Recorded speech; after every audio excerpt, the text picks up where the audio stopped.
So beautiful day, Senator. My name is Will Sands, and let's get back into reading this. Following files have been classified top secret by order of the administrator.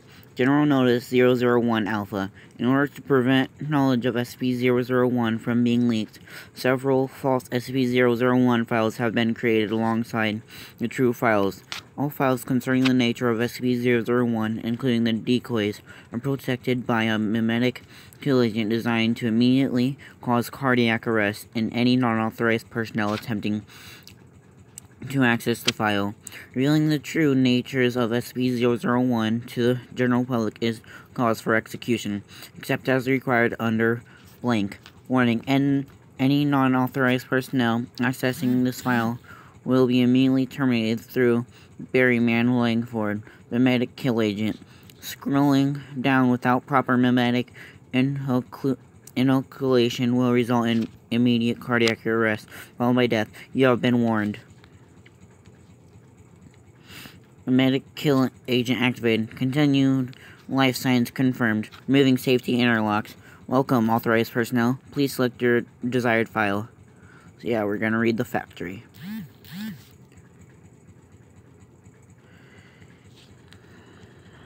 Out of all the Game Grumps, Aaron is my favorite. He's also a grafter. Anyway, SCP-001, SCP-00105. SCP-001 is an 05's tale. Good evening, Doctor. No, don't stand up. And yes, I am who you think I am. Let's not make any more of this than it is. You know my number, and I know enough about you to make a duplicate that even your mother wouldn't be able to tell apart from the real you. No, that's not a threat, just a fact. Now as to my business here. It seems you have stumbled upon something above your clearance. Well, no. Stumbled is not the right word. Dug up? Perhaps. And you are getting to the point where further digging would end in some fairly lethal gunshot wounds. This would be a sad state of affairs, as you are otherwise quite a good researcher. Therefore, you are getting something very few people in the nation ever get. An explanation. Yes, we were alerted when you first started digging into SCP-001. Every researcher who's been around for a while looks into it. Most are satisfied when they uncover the angel with the flaming sword. It's buried under enough levels. But then you start looking into the factory, and that is when I knew you wouldn't stop. So here it is, plain and simple. The factory is SCP-001, but it will never be written up. It was a choice I made early on in the creation of the Foundation, and a choice I still stand by. You researchers are far too curious. I'm not sure which scares me worse. That we'll never understand the factory, or that we one day will. I will. I'm sure you're eager to learn more. The factory was built in 1835. Back then it was known as the Anderson Factory, named after James Anderson, a rather well-to-do industrialist. It was built in, well, we'll just say America. It was the largest factory yet, designed a good mile across at its widest. 3 stories tall throughout, with a special 7-story tower by the front gate that Anderson lived in. It was designed to be the ultimate factory, capable of taking care of everything, including the housing of workers. People could be born, work, live, and die, without ever leaving the confines of the factory.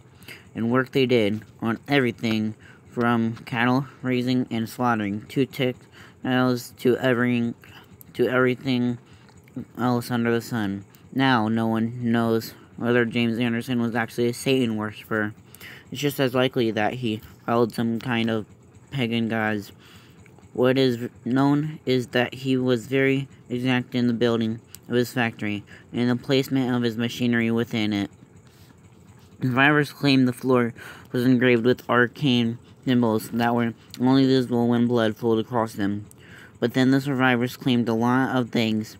But what is known is that Anderson made his money on the blood and sweat, and sometimes body parts of the lower class. His journals indicate he thought of them as less than human, being put on this Earth only to serve his will. Of course, at that time, no one knew about his predilections, and so people flocked to the factory, a place to both work and live at the same time. Well, of course, people wanted in. Never mind the harsh hours, working conditions, sadistic security force, and all the rest. Factory workers were forced to work 16-hour days, work only shutting down on Sundays between sunrise and sunset. Workers were not given individual rooms, instead sharing rooms with 8 other people, sleeping in shifts of 3. Medical attention was unheard of. If you were injured in the course of your duties, which most people were, you were expected to just keep working. Anyone too injured was dragged off by the security, never to be heard from again. Oh, it's a video. I was like, did someone chat with me? I was kind of creeped out there. Well, not really creeped out, but I didn't recognize who I was subscribed to. Sometimes I don't. Anyways, let's continue reading this. For 40 years, the Anderson factory cranked out all sorts of things for people. Meat, clothes, weapons. Never mind that the beef might be mixed with human. Don't care that the weapons were forged in blood. No attention need be paid that the clothes were dyed with.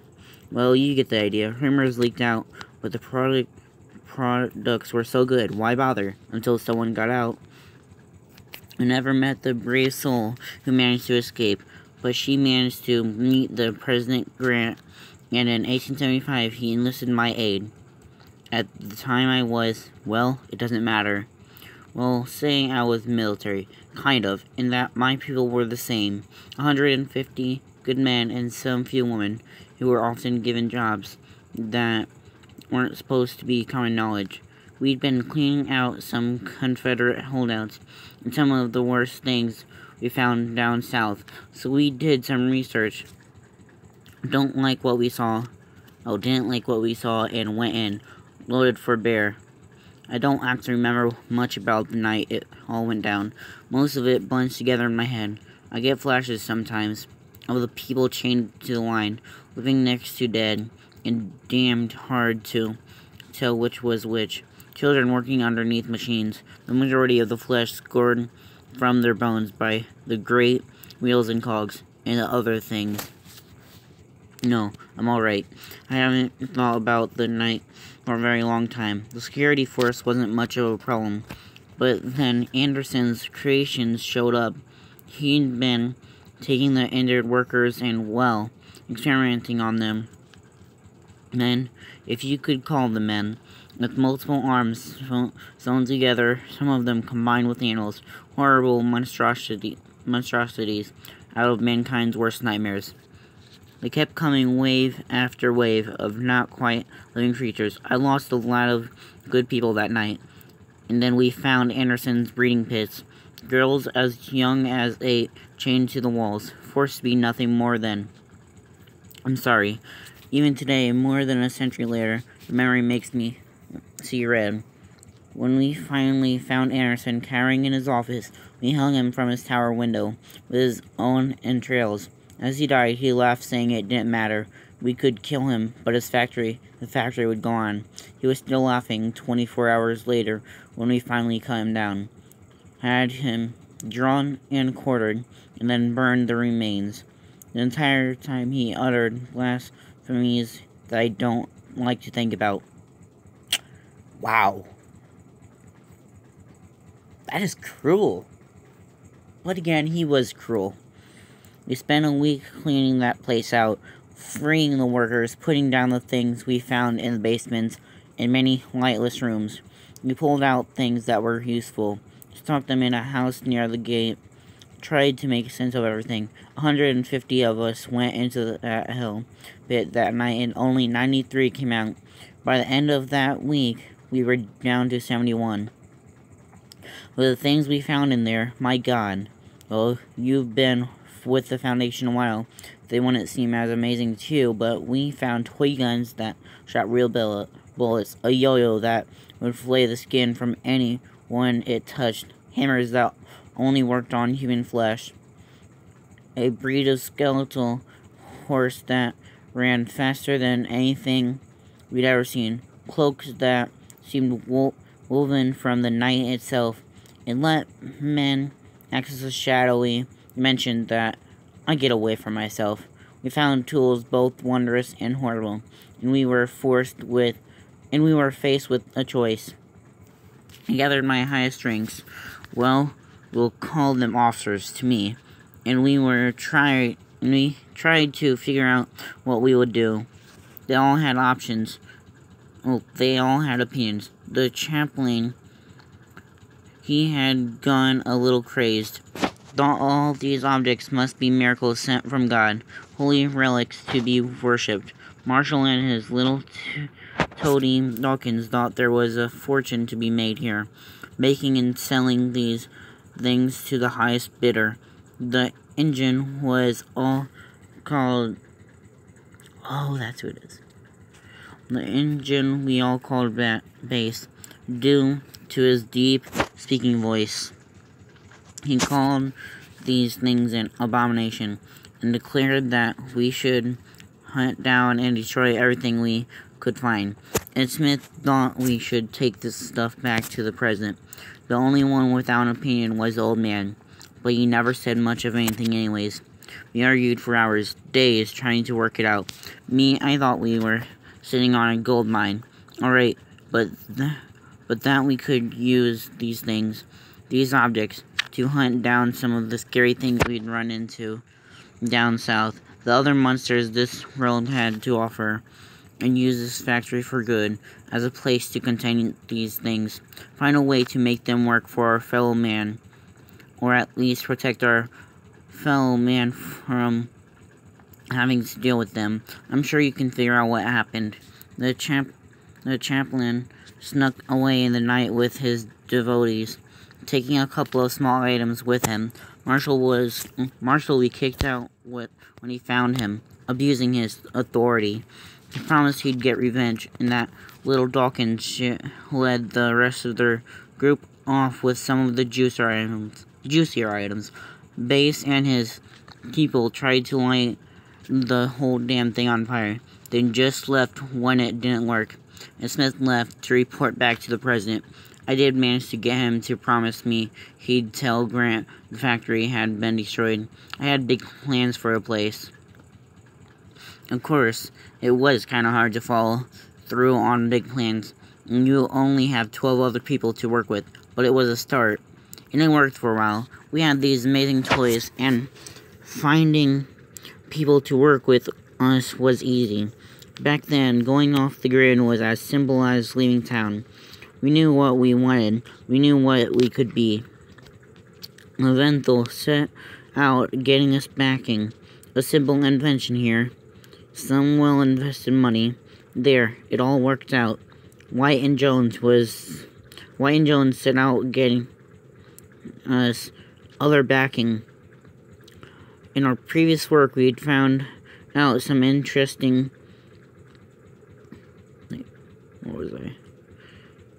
In our previous work, we'd found out some interesting things about people, some secrets that powerful men didn't want getting out. And with our new position, helping keep secrets, we got more people asking us to deal with their secrets. Blackmail is a dirty word, but it works. Bright, Argent, and Luminex got to work cataloging the items. Light and Brian's wife, nurse, they made sure we kept ourselves healthy. No, it's just remembering Light. She had such unusual ideas about hygiene for the time. Brilliant woman. Kozlov, Fleischer, and Karnoff dealt with training the troops. Tesla and Tamlin were in charge of figuring out how to take advantages of the items without making it obvious. We were amazing. The city we built around the factory, which we took to calling Site Alpha, was self-supporting. Agents, researchers, operatives of all sorts. Not by those names, of course, but those positions. We expanded. I'm sorry, I am an old man. I know I do not look it, but the body lies. The mind doesn't always remember, right? And sometimes I get lost in my memories. Things get confused. But the long and simple of it is this. We used the factory. It always seemed to have more empty rooms to store things in. Back then, that was the word for them. Things. No skips then. No. We thought we had the factory tamed. That's one of the reasons I refused to quit this job. If there's anything I can do here, it's remind people that we will never tame these things. Contain them, yes. But as we saw with Abel, tame them, never. After a decade or so, we were pretty organized. The 13 original of us were being called by numbers, not names. We knew how to make things work. And if a thing or two vanished inside of the factory, still, in the occasional D-class, what? Yes, we had D-class back then. Disposables, that's where the D comes from. Had to have someone to test things on. Tesla and Chamlin were both very firm about that. But yes, sometimes we lost people who didn't matter. Sorry, Dr. Bright was fond of saying it was the factory taking its toll. You can't get something for nothing. 1911 was when it all went wrong. Things. We called them fairies. And fairies? I don't know. An entire race of things living beside us. They could look the same as you or I. The only obvious difference was an allergy to iron. Yes, that's why we call them fairies. No, you haven't heard of them. Why? Because it's the one time the Foundation wiped out an entire race of things, root and branch. And I am the one who did it. We'd been hunting them for some time. We'd run into them a time or two before, come out on top. So when a certain royal asked us for help, of course we were eager to get them in our debt. We've always loved having people in our debt. We sent a team to help out, take care of what we thought was a hunting party. The next time we saw them, their heads were on poles, attached to the saddles of the creatures the fairies rode when they attacked the factory. It was horrible. 3 words, but they convey so much. I'm sorry. Please give me a moment. I've never told this part to anyone. You're going to consider yourself lucky. If you ever tell anyone any of what I am about to impart on you, I will not just kill you, but everyone who shares your DNA. In the worst ways possible. Well, I'm recording this, so don't kill me. You'll think Procedure 110, Montauk, is a walk in the park compared to what I do to you. We lost. The things came, and they destroyed us, rode over our emplacements, slaughtered our people, shrugged off our weapons like they were nothing. I watched my 13 go down, left and right, just trying to hold the factory. And I, their leader, their friend, their father figure, godfather to the Bright's 4 young children, confident, sometimes lover, always the confessor. I ran like a scared little schoolboy, deep into the dark guts of the factory. I was chased by the things, always just one step ahead. I could hear them behind me, feel their breath upon my neck, and I came to a door I'd never seen before. A bronze door covered in Arabic script of some sort. I've never been one for languages, especially not the curry bullshit the Muslim men use. But I didn't care. They were coming for me, and I threw the door open and dived through it. Everything inside was different. There was a feeling of peace, that nothing could hurt me here. The light was this dark red, but still felt right. My ears were filled with the steady drumming of a gigantic heartbeat. And in front of me were the remains of Anderson. He spoke to me then, but I'll be damned if I could tell you exactly what it said. What it told me was more meaning than exact. It offered me hope. It told me that each of the things we had used from the factory, no matter what we did with them, fed it, helped it grow. But if the fairies took the factory, they would destroy it, and we couldn't have that. It offered me a deal. It could remove this event, make it have never happened. All I needed to give it was us. I didn't want to. I knew it was a bad idea, but then I saw them again. My family, my friends, dead. Dead by the hands of those bastards. I agreed. I smiled, and I found myself once more upon the ramparts, watching the horde of fairies crush the hill. My foundation alive once more. In my hands was a weapon. I won't bore you with the details, but we slaughtered them, and with these new weapons, continued to slaughter them everywhere they lived, everywhere they bred. My fellow O5s questioned my decision, thinking we should save some, in case we might ever need them. I overruled them. We moved away from the factory, shut it down, moved our things out of there. We changed the name from things to special containment protocols, focusing on containing them, not anything else. The others were curious, but understood I had my reasons.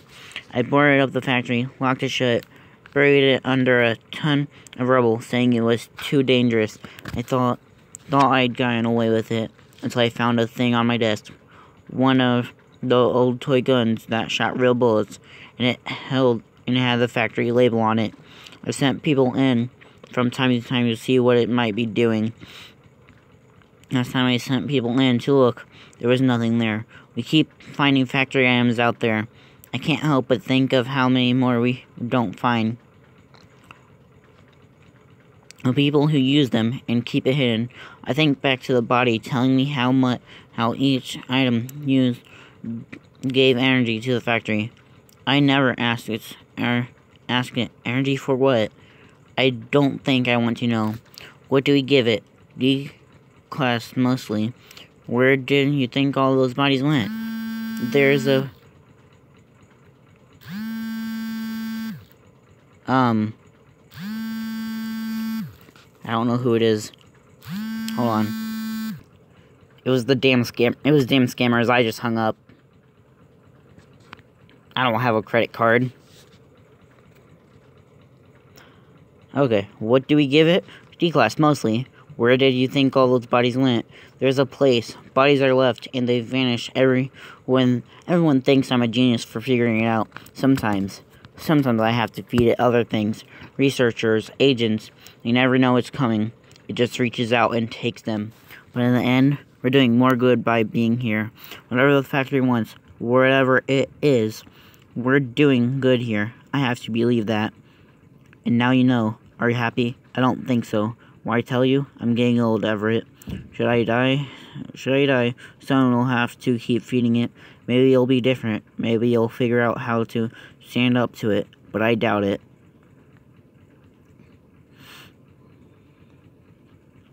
Okay. So that was, No, I don't want to do that. So, that was, SCP-001, well, a certain one of them, the factory. Next is a spiral path. I will do that right after recording this. Give it a little on.